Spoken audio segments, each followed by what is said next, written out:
Hey guys, welcome back to D4 Sports. This is James Alba, and I'm joined here today with one of the best draft experts in the amateur world, and that is Mr. Matt Giantino. Introduce yourself for us, Matt. Thanks, James. Appreciate it, man. Yeah, happy to be on with you guys. A little bit of my background is I played high school football at St. John the Baptist, went on to play at Cortland. I fortunately had a career-ending knee injury, but then went on, was really always involved in draft stuff for my whole life, and I was able to intern with NFL Draft Bible, Rick Saratella, attended some pro days, so I got a lot of good experience in the scouting world and stuff like that. So just kind of always kind of done this type of stuff and love the draft. And I think this is one of the best drafts we've seen in a long time. The depth here is special. So I'm excited to get going. Yeah, man. Well, we're very happy to have you and appreciate you coming on. Matt and I actually coached together over at St. John the Baptist. That's how we're connected. We talk draft all the time, so I'm pretty sure I know half of the picks he's going to make before he makes them. But, episode 2, first episode, when you guys met me, I kind of went through my big board. I did a little positional rankings for everybody. That's where my head is at. You don't know where Matt's head is at this current point.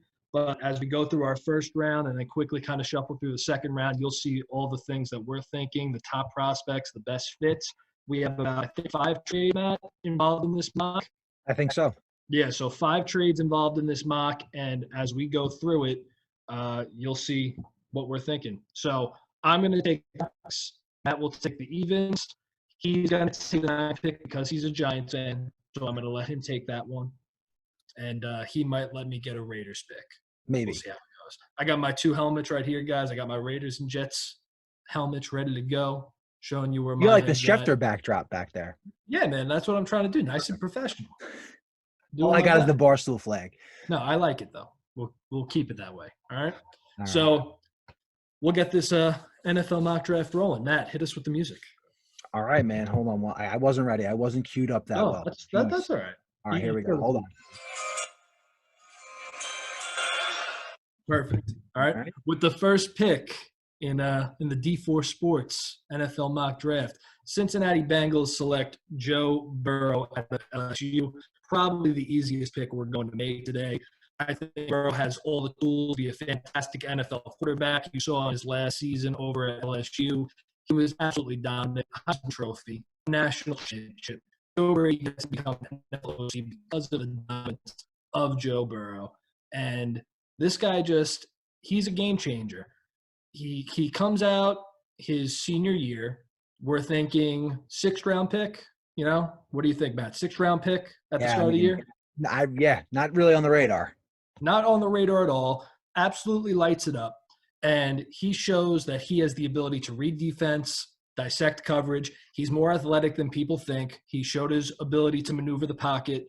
He had fantastic weapons at LSU. We understand that. But when you have 3 or 4 receivers that go over 1,000 yards, a running back that absolutely dominates, a good tight end, sometimes you can stop and say maybe it's the quarterback that's legit and not all the guys around. What do you think on that? Yeah, I mean, I think that's definitely the case. I mean, Joe had a lot of great weapons. He had a great offensive line, number 1 offensive line in the country. Yes. They won the award. So, I mean, I think Joe Burrow here is a guy that Zach Taylor has been looking to get a hold of for a while now. I don't think he really ever got that out of Andy Dalton. And, I think that's exactly what, the young coach wants. He wants a young quarterback who he could groom and develop into his, his next protege. So, we'll see. He did a good job in LA with the Rams, Zach Taylor. So now he's over with the Bengals after a year, and he's got his guy. So I think that this was a no-brainer pick. And it's funny you bring up the Rams because I think when the Burrow hype train started to get rolling, the easy comp for a lot of people, not necessarily myself, but a lot of people that I listened to, was Jared Goff. That's Goff. Because he's got the good arm. He's more accurate than he is that rifle. You know what I mean? Like, I think probably the biggest question mark is the arm strength with Burrow, but he's accurate. He's smart. He's mobile when he has to be. All those type of tools were very similar to what we saw from Goff, especially in that big year 2018 when him and McVay really took off. Yep. If you can get that out of Joe Burrow in year 1, I mean, forget it. The Bengals can quickly turn around and become a team to be reckoned with as we move forward into the future. Yeah. I agree. I think that they're poised for pretty good years to come. To be honest, I know there was some speculation Burrow didn't want to play for them, but I think when it's all said and done, listen, he's an Ohio guy. He's from the area. Mhm. It's a no brainer for both sides, honestly. I don't know who comes up with these things, but you want to be the number one pick. Not everyone's gonna pull an Eli Manning and just discredit the Chargers and make his way to Right. the Giants. Worked out for him in Exactly. the end, though. Hey, I mean, I won't complain about that. What do you got for the second pick? So second pick again, no brainer. Chase Young, to the Washington Redskins. Pretty simple, pretty self-explanatory. I mean, the Washington Redskins have developed a pretty damn good defensive line. They have Deron Payne, Jonathan Allen, two of the Bama guys. They still have Ryan Kerrigan. Mhm. Now they add Chase Young. They had Sweat last year in the second round. So they're bringing on a lot of good players. Chase Young's a guy that sometimes can get. I think people like to do the over-analysis or paralysis by over-analysis, right, with Chase Young. Absolutely. And they want to say, oh, he doesn't play the run. And you watch him against Wisconsin, he was being triple teamed by their whole left side. So, I mean, I think Chase Young's going to get freed up a good amount in the pros too. I think in Ron Rivera, he's just a defensive guy, and he's going to go get his pass rusher. Yeah, I think this pick is a no-brainer. One of the biggest question marks that people bring up with the Redskins and this pick is exactly what you alluded to in the beginning. All the pass rush and D-line, production that they already have. Yeah. When has there ever been too many pass rushers on a football team? Yeah, I mean, definitely never. It doesn't exist. And you look at teams like the Eagles. The Eagles won a Super Bowl, not on the wings of Nick Foles, who played very well down the playoff stretch Sure. run. It was on the wings of a dominant defensive line rotation Yep. that was arguably 6 or 7 deep, Right. that at any moment of time could be substituted out for a full new unit, and they could just as effectively get after the quarterback. That's an invaluable trait to have on your football team. And when you look at Ron Rivera, defensive guy, a 4-3 guy, Yep. Washington's been predominantly stuck in a 3-4 for the last couple of years. Yep. They've drafted for a 3-4 defense.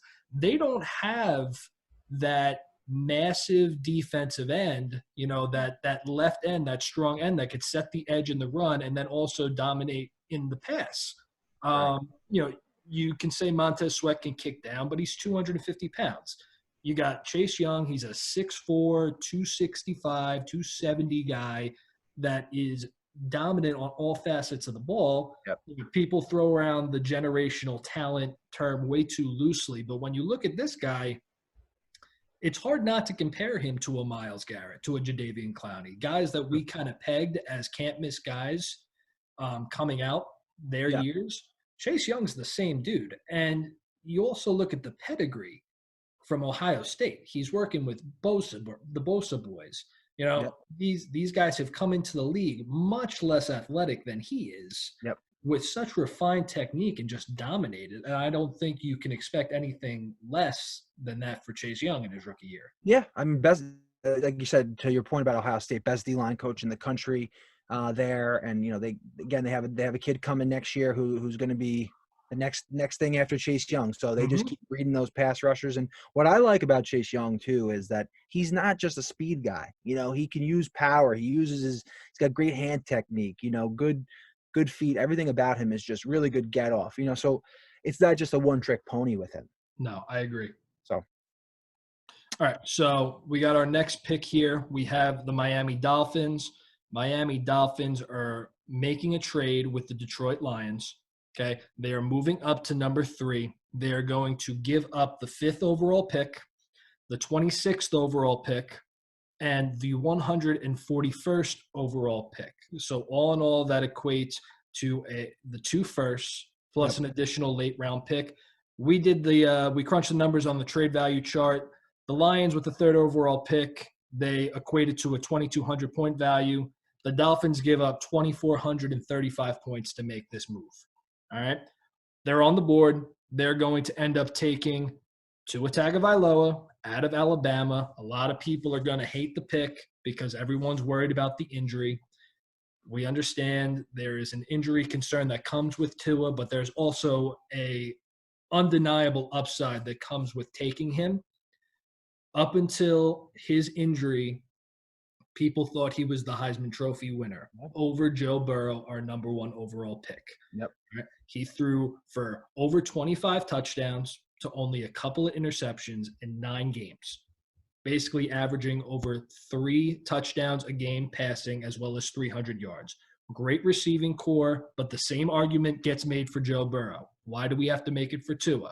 The biggest red flag with Tua is, can the guy stay healthy, and what is the state of the hip? Okay. Right. What is the state of the hip? If the hip is healthy, which by all of his lovely Instagram live videos that he's been throwing out, it looks like it's at least mobile enough for him to throw a football around. Yeah, his pro day in that 25-yard field looked great. Oh, yeah, the lovely 25-yard. I'd never seen something like that. Like, he was taking the snap from the sidewall, and I kept worrying, like, I wonder if they're going to roll him right. There was, like, spin bikes behind him. There's, like, a soul cycle class going on. I didn't know what that was. Jerry Judy's jogging through his routes as he just plucks him out of the air. It was great.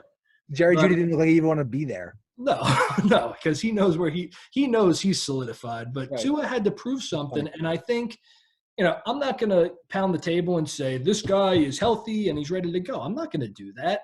But when you have a talent like this, a guy that we've been talking about as the number 1 quarterback since he pulled off that OT miracle against Georgia in the national championship game, what is that, 2-3 years ago now? Yep. This is a guy we've pegged in the top 5 all along. And the Dolphins, specifically, have been the team matched to him for all these years. Right.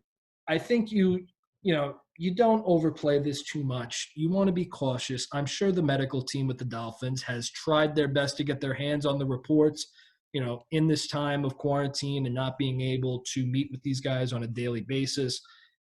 It is hard to trust what everybody tells you about Tua and his health, but for me, if I'm making the pick, which I did because it was my pick,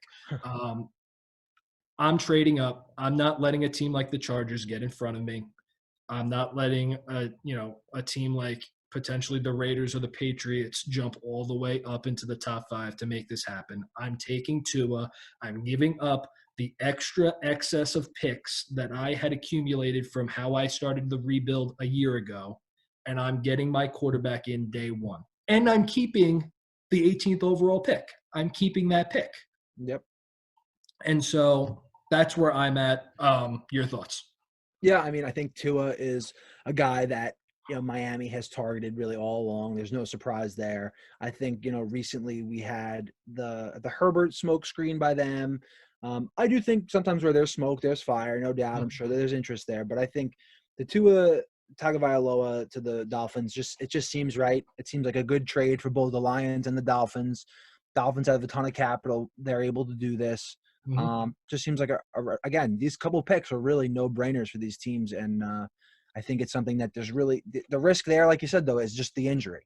If Tua is healthy, this is a great pick. If he ends up, getting hurt and down the line, but that's something that this will be a massive loss for the Dolphins if he gets hurt. But don't forget, they still have Josh Rosen, so can't forget about it. You're 100% right. And, I failed to bring that up when I was explaining my thought process, but it's 100% correct. You have Ryan Fitzpatrick still in the contract, and you also have Josh Rosen sitting there as well. Josh Rosen is a young quarterback. He's a young quarterback. He's a former top 10 pick. Yep. If Tua's not ready to go, what is holding the Dolphins back from saying, hey, Josh Rosen, why don't you go out there with our revamped team that we've spent so much capital in? Why don't you throw for a couple of touchdowns and make some teams that really need a solid backup or even a potential future starter? Why don't you get their trade interest up so we can get you out of here? Okay. Right. Tua's our guy, but we're not going to rush him to play. It behooves Rosen just as much as it does the Dolphins to be patient with Tua and let this kid play for a little bit. I was kind of pounding the table for them to do it all last year, but they kind of seemed invested in Ryan Fitzpatrick at that point. Let the kid play for a little bit, show he's got a little potential, show the top 10 talent that he had, and trade him away. Yep. The team that drafted him first, the Cardinals, did it. They drafted Kyler Murray after letting Rosen play the last, half of the season. and they shipped him off to Miami for a second-round pick. Good for you. Yeah. And you kind of had that feeling when he went to Miami. You're like, oh boy, this could happen again to him. Like, Yeah. Yeah. it was ironic, but it was a good fit at the time. And I still think that I'm not the biggest Josh Rosen fan, but I will say I have hope for him in the sense of I think that he still can do something in this league. Right. I don't think he's going to be the next Tom Brady, but I think he could be serviceable. Yes. All right. So we move on to pick 4. We have another trade here. Excuse me. We have another trade here. The Giants are trading out of 4. This is a trade that you seemed very giddy about when we talked about it initially, doing the mock together the first time. The Giants are going to be trading the 4th overall pick to the Jacksonville Jaguars. They're going to swap 4 for 9, and the Giants will receive Yannick Ngakoue in the trade, the disgruntled edge rusher with a ton of talent, a ton of production. And in so doing that, they're going to rescind the franchise tag placed on Leonard Williams, let him become a free agent so they can take on the franchise tag of Yannick Ngakoue, hopefully work out a long-term deal. And the Jaguars are on the clock. So who do you got? Yeah, so exactly. So for the Jacksonville Jaguars, I have them taking Ohio State cornerback Jeff Okudah. The reason really being is the Jaguars obviously had Jalen Ramsey, who they traded to the Rams. Again, they had AJ Boye, who they signed from, they originally signed from the Texans, and now they traded to Denver. So they value a cornerback. They need a cornerback. I think that they, obviously Ramsey is a little bit of a head case. Boye was just too much on their cap. He's getting a little older now. So then getting in Okudah, they had a really good defense a few years ago, which led them to the AFC title game. Yes. They need to get back to that, and I think Okudah is a hell of a staple to help build along with Miles Jack and some other pieces that they have on that defense. So I think that Jeff Okudah from Ohio State is the pick, but just curious what you think about that. I love the pick. I personally think the value to move up to 4 is perfectly reasonable. Yannick Ngakoue doesn't want to be there as it is. You can argue, well, why don't you try and trade him alone for another pick, maybe a second, third rounder, and just stick at 9 and hope you can get a guy there.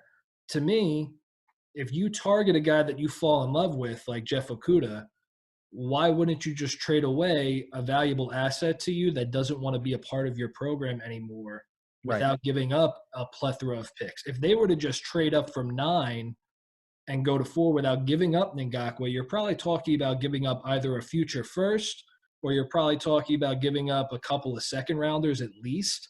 Yeah, I think this trade makes a lot of sense for them. I love the fit with Okudah there, long, physical corner. He's just like Jalen Ramsey when he was coming out. It's the same type of guy.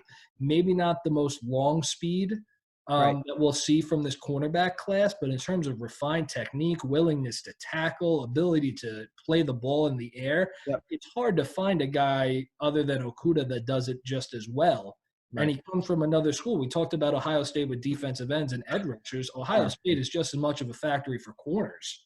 And I think you're going to get a well-schooled guy, maybe not the greatest athlete in the world, but in terms of, floor, this guy has the floor of being a guy like Chris Harris Jr., who you can stick in the slot for a decade. Or he can end up being – and that wouldn't be a bad thing at all. Or he has the ceiling of being Jalen Ramsey, which is a dominant shutdown corner in this league. So I don't think you play around with this. If you want Jeff Okudah, you do whatever you can to get him. Yep. I'm thinking from Yannick Ngakoue's perspective, he's sitting there in Jacksonville. He wants a long-term contract. He's been very productive. They don't give it to him. They slap the franchise tag on him, and he's sitting there watching his buddies for the last 3 years, like Calais Campbell get traded to Baltimore, Ramsey gets traded to the Rams, Bouye to the Broncos. They cut Malik Jackson, they cut Marcel there, like guys like this. Right. And you're sitting there saying, where are all my boys? Where'd all my guys go? They're all gone now. Yep. Alvin Smith retires. I mean, it just doesn't get any worse for them. It doesn't get any worse for this guy. He gets to go to the Giants. He gets a fresh start with a new head coach and a young quarterback. And I think, he restarts his career. I love this trade, and I think it makes a lot of sense. Yeah, I agree with you. I think that, and I think that regardless, when you talk about Yannick Ngakoue, just to close out, Yannick Ngakoue is not going to play in the tag for the Giants or for the Jaguars. He's definitely not playing for the Jaguars. So when he goes to the Giants, he's going to get a long-term deal done. The Giants do not need Leonard Williams. They have plenty of interior defensive linemen, Dexter Lawrence, Dalvin Tomlinson, B.J. Hill, among others. But just to touch on that real quick, and I'll get into that when we get to the Giants pick. But next up, Detroit Lions. All right, Detroit Lions now having traded down from 3 to 5. Matt Patricia just licking his chops. He's so excited. He's so giddy to pick, a skill position player like Jerry G. I'm just kidding. He's so excited to draft Derek Brown because he loves defensive tackles and he loves slobs in the middle. And Derek Brown, while he is a big slob in the middle, he's also an athletic nightmare, standing at 6'5" and 325 pounds, just an absolute marvel of a human. Yep. He is the best interior defensive lineman in this class, really only rivaled to Javon Kinlaw, but I think Brown, it's not really close to me. He's refined. He has technique. That extra year coming back to Auburn when he could have been a first-round pick last year, oh my goodness, did it make him money, because he went from being a fringe first-round pick to now a locked-in top 10 pick, and now 5 here in our mock. This guy, he's the closest, and I don't want to exaggerate. Just understand, when I say this, I mean it with sincerity, and I 100% believe it. He's the closest thing to Ndamukong Suh we've seen coming out of college. Sure. A while. Sure. You could say, Aaron Donald was a different type of player. Aaron Donald was more of a finesse guy. He was a penetrator. When you talk about what Ndamukong Suh did at Nebraska in his college years, he was a Hulk in the middle that just absolutely dominated because of his physicality and his power. Derek Brown is the same type of guy. The Lions, they lost Snacks. They need that presence in the middle. Derek Brown provides it immediately, but Derek Brown also brings pass rushing to the table, which Snacks did not, especially in his 30s. I love this pick for the Lions, despite the fact that it is such a Patricia-like pick. Curious what your thoughts are. Yeah, I mean, Derek Brown is something I think, again, I'm not going to sit there and say generational talent because I don't think he's there, but I think he's pretty damn close. And I think he's a guy, long arm guy, almost 34.5-inch arms, 300 and almost 30 pounds, 6'5". I mean, and he's fast, man. He ran like a 5'1" 40. I mean, that's insane.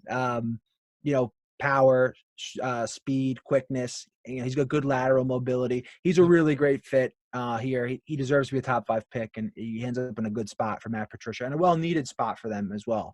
Absolutely. And, he's so versatile for these guys. We know coming from that Patriots tree, no one really knows, are they a 4-3 or are they a 3-4? They're more of a hybrid. They'll kind of play whatever scheme they want on a week-to-week basis. Sure. This guy can play a lockdown, one tech in a 4-3. He can play a physical nose in a 3-4. And even if he wanted to, he probably has the athleticism to kick over to 3 tech or even a 5 and play a little bit more on the perimeter over tackles or over guards. Agreed. I think it's a fantastic pick for them. Agreed. I couldn't agree more. So 6 overall, we have the San Diego. Oh, that's right, the Los Angeles Chargers. I have them taking another quarterback. They obviously need a quarterback. Losing Phillip Rivers to the Colts, knowing that was obviously going to be a divorce there. I don't know if the Chargers could just not afford Phillip Rivers and his kids anymore because they were his own team. But at this point, I have them taking Oregon quarterback, probably the smartest kid in the draft. He was like a bio major and at Oregon, and the kid's like a genius. Justin Herbert. What's that? He's going to build rocket ships one day. It's not a big deal. Rocket. Yep. His arm is a. So I have Justin Herbert, quarterback, Oregon. I think that this kid, he had a hell of a bowl game in the Rose Bowl. Really good, man. He ran 4.6 at the combine. Big hands. We can't forget about the hand size. Never. 10-inch hands. So, but no, just a big guy, big quarterback. I think he's going to be actually a really good quarterback for the Chargers. I would have liked to have seen him sit for a year personally. Yeah. I think really aside from Burrow, um, I don't know if any of these guys are really pro ready Mhm. in the sense of day one starter. I think that I would like have seen Justin Herbert sit behind a Phillip Rivers for a year. Why not? Um, to be honest with you. So yeah, I could have seen even like if the Chargers didn't get it fit here, even bring him onto the Colts. If the Colts wanted to, sit him behind a guy, the Chargers need to take a quarterback. I mean, Tyrod's not the guy. If they go into next year with Tyrod Taylor as, Tyrod Taylor and let's say Matt Moore or something as a backup, they're in bad shape. Yeah. I'm sorry, but I think Herbert's the guy here. Yeah. And I 100% agree. If there's one thing LA doesn't want, it's obscure quarterbacks that no one Yeah. knows about. Yep. Uh, would you rather have your top 10 picks start at quarterback in LA, or do you want Tyrod Taylor? Don't get me wrong. I think Tyrod Taylor could potentially be a guy that fills in. Sure. Uh, he could be the guy that starts maybe week 1 and 2, and then by week 3, you got Herbert up to speed. He's comfortable reading defenses. He's seen it in practice. He's been in the playbook after a couple preseason games, and he's good to go.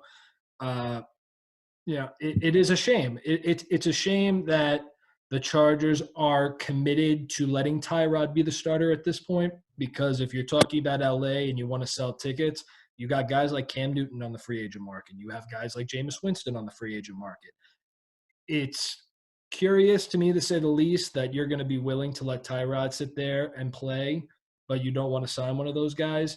Even if you do draft Herbert at 6, do you really want to just throw a kid that, according to many scouts and just what I've seen on film myself, being a guy that actually really enjoys Oregon football and watches them plenty, Herbert's very inconsistent. He Yep. has fantastic games against the likes of Colorado, Yep. and then he plays, teams like Auburn in premier matchups, and all of a sudden you're like, who the heck is this kid? Why are people Bad talking tape. about him in the first round? It's tough. But then he also goes out and he has a phenomenal game against Wisconsin in the Rose Bowl. And it's an inconsistent thing. He has all the arm talent in the world. You talked about the combine, running the sub-5. What was it, 4? It was like 4.6, 4.7, correct? He ran I have it here. He ran a 4.68. 4.68. I mean, blazing fast. And the guy's 6'6", 230 pounds. He's a massive kid, and he's also athletic as hell with a rifle arm.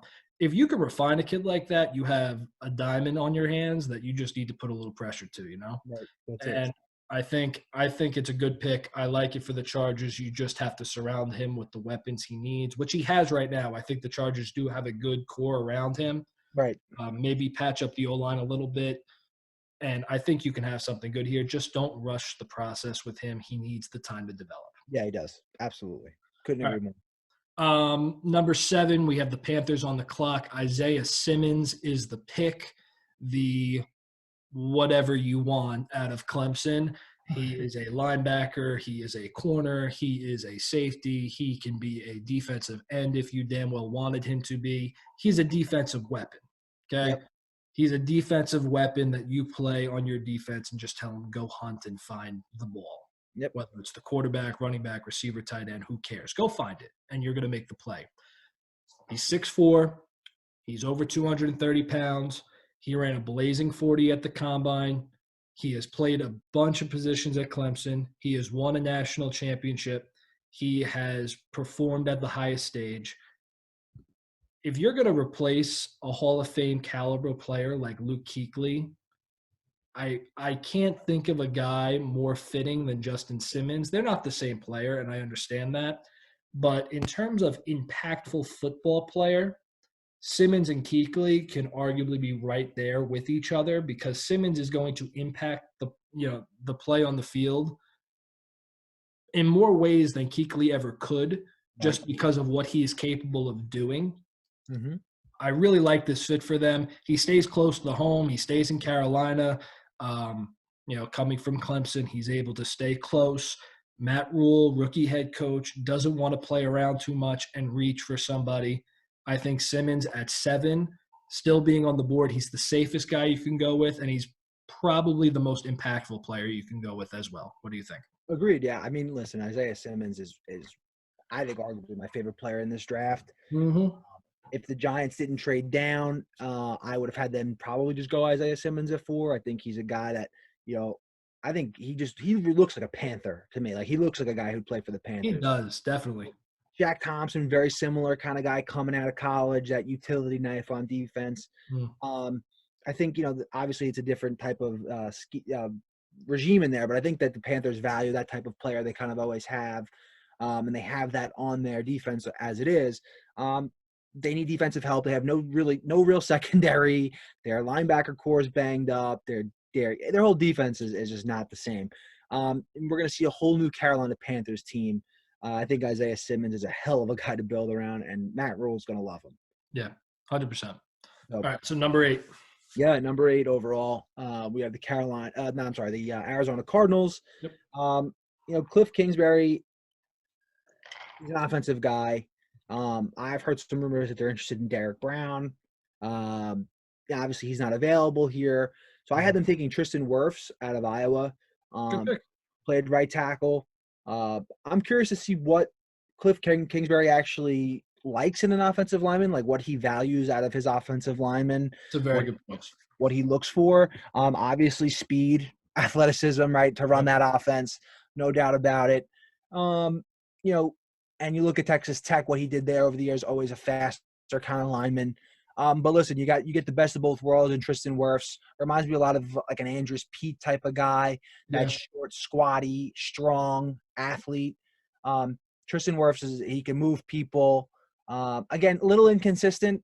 When I watched him, of course, you're going to have a power run game type of guy when it comes to Iowa football and Tristan Wirfs. But again, I think his pass sets are a little tough. Coming out of a 3-point stance, especially on the right side. He's a little stiff in that area. Yes. So Tristan Wirfs is a guy that I think he's going to improve. He's got a really good ceiling. But I do think that there is some bust potential there just because I get concerned about his pass sets a little bit. 100%. And I almost wonder if he's too big for his age and his size. Like I feel like that's all he's going to develop, and I hope it's not the case, but that's one thing that does worry about him for me. But I'm going to go Tristan Wirfs here at this point in the draft. Yeah. Both coming from offensive line backgrounds, yourself and I, we know what we're looking at when it comes to O-linemen without question. I know you spend so much time breaking these guys down. When you look at Tristan Wirfs, the athleticism is going to absolutely pounce off the screen at you. You look at his combine, you watch like highlight tapes of him breaking like the cleaning record, the 600 some record pounds in Iowa as a freshman. Yep. And you see strength, you see speed, you see size. Right. I think those are the intriguing traits that Cliff Kingsbury wants because of the amount of screen game you're going to see from the Arizona Cardinals. Exactly. He can get out in space. He can absolutely demolish a safety or a corner if he gets out there fast enough, which he can. But the pass sets are concerning. He's very vertical in his pass set. He gives up the inside very easily from what I've seen. He kind of like does that short set to protect the inside for a second, and then will completely bail out and completely leave himself susceptible to that like Khalil Mack stiff arm where he gives you that speed off the edge and then boom, it's that stiff arm inside and you're absolutely on your ass. And I think that's probably the most glaring weakness in his game. Great, yeah. If he can figure that out, I think he can be an absolutely dominant force. And you have to remember, Kyler Murray's so athletic. You really only need to protect the kid for maybe 3 seconds, which I think Wirfs has more than enough potential to do. Absolutely. And if he can refine himself with the technique, he can be an absolute shutdown tackle. Agreed. Yeah, I'm with you. All right, I'm going to let you take your Giants here on this next pick, number 9. It's the pick they received from the Jaguars in the trade. Who do you got? All right, I have them taking my favorite offensive lineman in the whole draft, Jedrick Wills.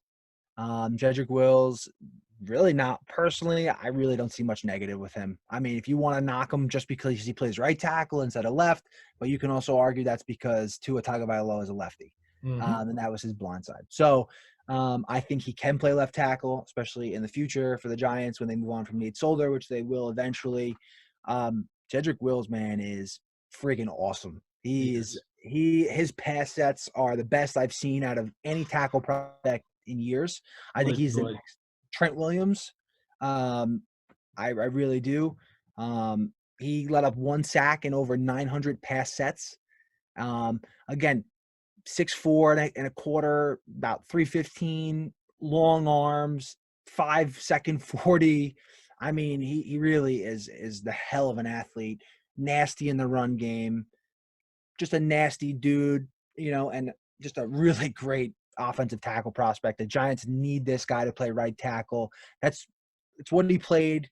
He's the left tackle of right tackles, if you will, and he Yep. can play left tackle. He's a premier player, and for the Giants to get the value here at 9 to secure Yannick Ngakoue, the pass rusher they needed, and the top tackle in the draft, hell of a day for Dave Gettleman. Never Fan- going to do it, but hell of a day. Yeah, fantastic haul for him. Great job by the Giants. It's funny, as I've watched more and more film on specifically Wirfs and Wills, Mm-hmm. I've come to think of this analogy, and I'm bringing up the Eagles again. We talked about their pass rushers and their depth, but I look at Wirfs like I do Lane Johnson. When you look at Lane Johnson, you think he's such an athlete. He did the same type of thing where he blew scouts away at the combine, and he's developed himself into a very good tackle in the league and arguably the best right tackle in football. Yeah. And on the other side is Jason Peters, who has been a consistent, dominant, road grading force that can shut down the left side Yep. for over 10 years now in the league between Buffalo and Philly. Injuries have gotten in the way here or there, but regardless, production is production. I think of Wills like I do Jason Peters, and I know we've talked about this before and you feel the same. I look at Wills like I do Jason Peters, and I look at Wirfs like I do Lane Johnson. There's not necessarily a problem with either, but if you're giving me my pick, I want Jason Peters as a player. Okay. Yeah. Injuries aside, I want the type of player Jason Peters is, who is a mauler in the run game and an absolute technician in the pass game. And I think Wills can be that. I think the Giants hit a home run on this pick. I 100% agree with you. Yeah. All right. Moving on, we have the Hot Atlanta Falcons. Hot Atlanta Falcons. That is a trade. Okay. I want to just pull up the specifics on it. Give me a moment. With the Atlanta Falcons, we gave them the 10th overall pick from the Browns. The Browns are going to receive the 16th overall pick, the 78th overall pick, and the 134th pick. Value chart says that the Falcons win this trade because it's a 1,300 point value to a 1,260. But to me, if you're the Browns, to move back 6 spots and get an extra 3rd and 4th, I don't think there's anything wrong with that necessarily. I'm perfectly okay with that. How do you feel Especially about now the with competition? Yeah, especially with the Mekhi Becton news coming out yesterday. Yep. Maybe he slides a little bit, so they see that, hey, if we still really want him, we can gain some future assets here, some capital, Mhm. and we could still technically win this trade if you look at it, regardless of value. I think it's a win-win for both in the trade. And who do you have them taking?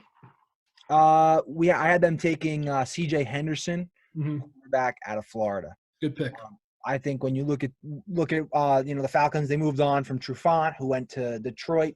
Dan Quinn's a defensive guy. C.J. Henderson is you can argue that he's just as good as Jeff Okudah. I know you Mhm. feel that way. There's some knock on Florida corners in the past. You've had guys, Vernon Hargraves, and who's the other corner that they had out of there? That's like the same draft. Oh my God, it's gonna kill me. I mean, when I think of Florida corners, I think of Janoris Jenkins, who was a Joe good pro Hayden. for a couple of years. Joe Hayden, who was a good pro for a couple There of you go. years. I have no problem with Florida corners, but Vernon Hargraves does leave a sour taste in my mouth. Vernon Hargraves is definitely tough. But hey, listen, Atlanta Falcons, they're gonna be physical on defense. Dan Quinn likes those long, rangy guys. Yes, they do. So honestly, it's again, played in the SEC. Mm-hmm. He's going to go against really good receivers, and to be honest with you, I think that, there's a lot of talk about him going in the top 10 and the Falcons being a team connected to him and trading up. So this is realistic. They're going to have a leader on their defense now for the next couple of years. I think it's a great pick. I think it is too. One of the other selections that we thought of, it was funny when we started thinking about trade up for the Falcons. Yep. There was two things we thought about, and one was take Henderson, the other one was take Javon Kinlaw, because both are worthy of a top 10 pick in my opinion. Yeah. I think Henderson makes more sense for them. They lose Desmond Trufant, who was an absolute shell of himself over the last year or two. You pair him, in that secondary with the guys like Keanu Neal that have proven they can be successful players. Keanu Neal also being a Florida guy. I kind of like that connection. Not just for chemistry's sake. I just kind of like that. Agreed. You get that, and I think it's a good pick for them. Falcons need to get better on defense. They lose Vic Beasley, which some can argue, what did you really lose? But on the same token, you never like to see an edge rusher walk out the door. They have a guy like Deion Jones, who I think is a fantastic middle linebacker. Grady Jarrett is an absolute fantastic 3-tech. Dante Fowler. They signed, who could be a very, productive edge rusher. Another Florida guy. And I think, you got to be able to play defense against the likes of, the Saints, who have Michael Thomas and Drew Brees slinging it around still. The Panthers are going to be an improved team with Matt Rule.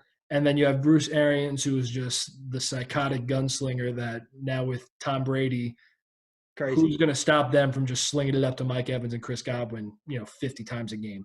I think defensive back is just a more valuable pick. So I agree with you there.